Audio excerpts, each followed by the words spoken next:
in the game. The significance of where we are today is bitter and sweet. Bitter because we are in the Nürburgring vicinity. Bitter because I'm not allowed to drive this car on it. Sweet because the sun is shining, the countryside is fabulous, and we are in the all-new Aston Martin DB11, wait for it, AMR. And that's kind of why I picked the car up from here. AMR stands for Aston Martin Racing. The significance of which is that Aston Martin recently opened an AMR division or department based here at the Nordschleife, which is where they develop prototypes and put customers through racing programs and create enhancements for these cars. And it's basically a facility and program for Aston Martin aficionados.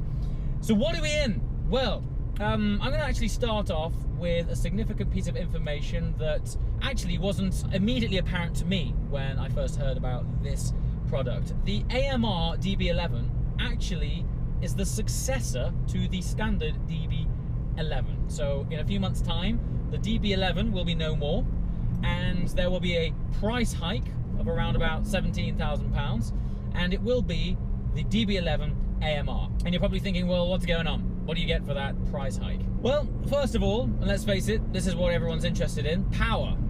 The previous car was 600 horsepower on the nose. The AMR version is 30 more horsepower. So you're getting 630 horsepower in the AMR version.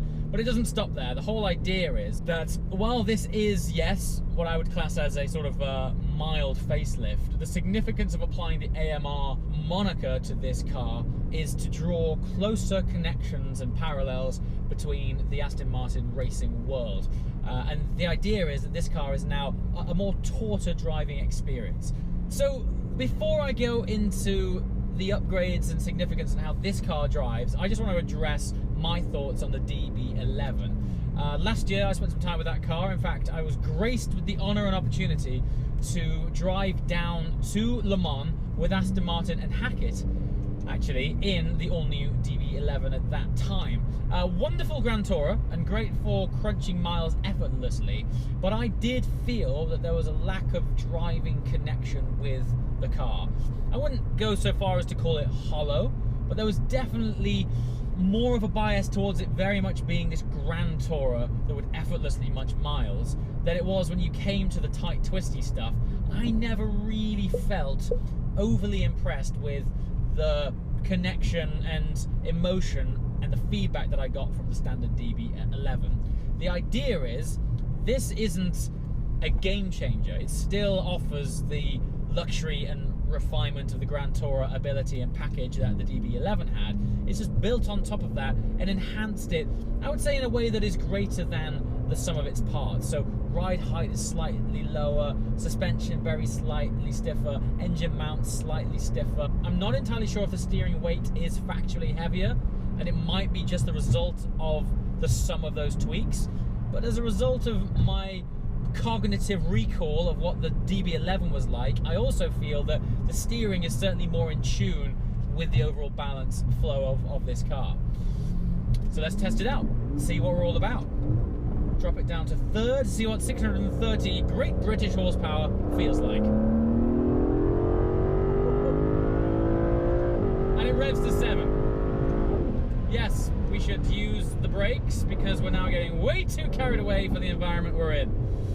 Needless to say, this thing does not hang around. Also, something that I hope you've detected, and I hope that the microphone and camera is doing it justice, the manifolds and the exhaust have been fettled and fondled to provide intake of the ear holes with some spicy, audible delights of which to chew on. As a result, I think these things are what stimulate us as people. As humans, we are basically a big bag of receptors and nerves, and it's these little things that on paper might not seem like a big deal, but when you put foot to floor,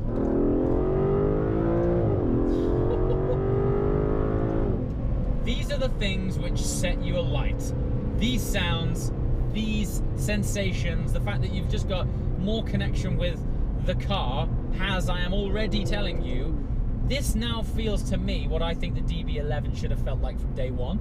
It's not that the original was a bad car, it's just for me personally, I felt it was just edging towards just a little bit too soft. This, I think the word is taut. It's more together. You've just got a greater sense of, I'm driving this. I'm not sort of just along for the ride.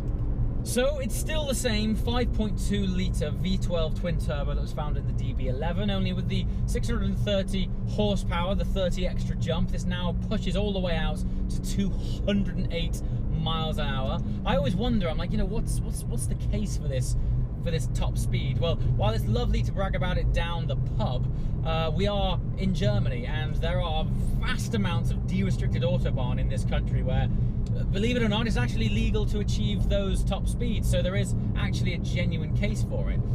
The 0 to 60 has also dropped. It is now bang on 3.5 seconds to 60, or 3.7 seconds to 62, and it still maintains the 8-speed ZF gearbox. Now, 90% of the time, this gearbox is great, and on the upshifts, it's wonderful. Just watch and listen. No slouch, do not get me wrong. However, there's one area where I'm detecting that this is still very much leaning towards the GT vibe, is under heavy braking and downshifting. It's there, but you know what I'm going to say. It's no twin clutch. I don't know. I think this is such a personal thing. As I mentioned, most of the time you're going to be cruising in this. You're going to be mile munching. But I always think, despite the fact that platforms like this are leaning more towards your sort of daily swan and chill, we always have that one road, don't we? Whether it be that one road on your way home from work that you like to make the most of, that one moment where you can release an attack knowing that road so well on your journey home, or you might decide to waft on down to the south of France and take the scenic route and go through the Alps and really get on it. This is on its own when you're cruising the auto routes to the Alps. When you get into the Alps, that gearbox for me isn't quite how I would like it. So I've currently got the new Aston Martin Vantage. The reason I'm talking about that now is because that is such a compelling package. I can't help but think that, first of all, if you're in the market that can consider the price bracket of this car, you're easily within the price bracket of the new Vantage. The significance of that is, I'm gonna say it, I actually think that's a more appealing car. The reason for that is, okay, it doesn't have the V12, granted, but the V8 in the Vantage is lovely. The reason for it is, I look at this as a more practical car. Like, its platform, it's a bigger car. It should offer more practicality. It does have back seats, but come on. I mean, they're there for a 4-year-old, cool, and you might stick your mates in the back for a very brief run down to the pub. But no one's gonna join you on your grand tour, okay? Because the seats are more like places to put a rucksack. So the trade-off of the Vantage is, okay, there's no back seats, but the chances are you're never going to use them anyway. As a result, the boot on this, for me, just isn't big enough for the kind of platform it is. This is a grand tourer. The idea is you can travel a long way with you and the wife and take plenty of bags and not have to have a second thought about it. I was quite surprised, as I'm currently living with the new Vantage, which has loads of room in the back. Now, I'm not normally one to talk about the practicality of a car, because I'm all about grabbing them by the scruff of their neck and finding out all about their dynamics. But I'm sat in a Super GT here, and for me, one of the characteristics of a Grand Tourer should be more practicality than its smaller brother. And at the minute, the smaller brother, sans seats, kind of offers a more of a practical package from a baggage point of view. This is totally subjective and a personal thing. You might just purely prefer the aesthetics of this and the fact that you can get a V12 in it. The V12 as well, it does have a vast amount of punch. It's got lovely swell of torque. The thing I would say though, again, coming back round to Aston's own car, which I think actually gives this thing the most competition, ironically, is because this is heavier, just because, first of all, it's a larger car, and second of all, it has 4 extra cylinders and a much larger block, the power to weight isn't far off. And so the punch you get from the Vantage versus this, I think you'd be really close matched, actually. I'm not sure if you saw right there, I just clicked that paddle and it just didn't change down. but when you get on the right stretch of road, there you have it. It's wonderful, absolutely wonderful.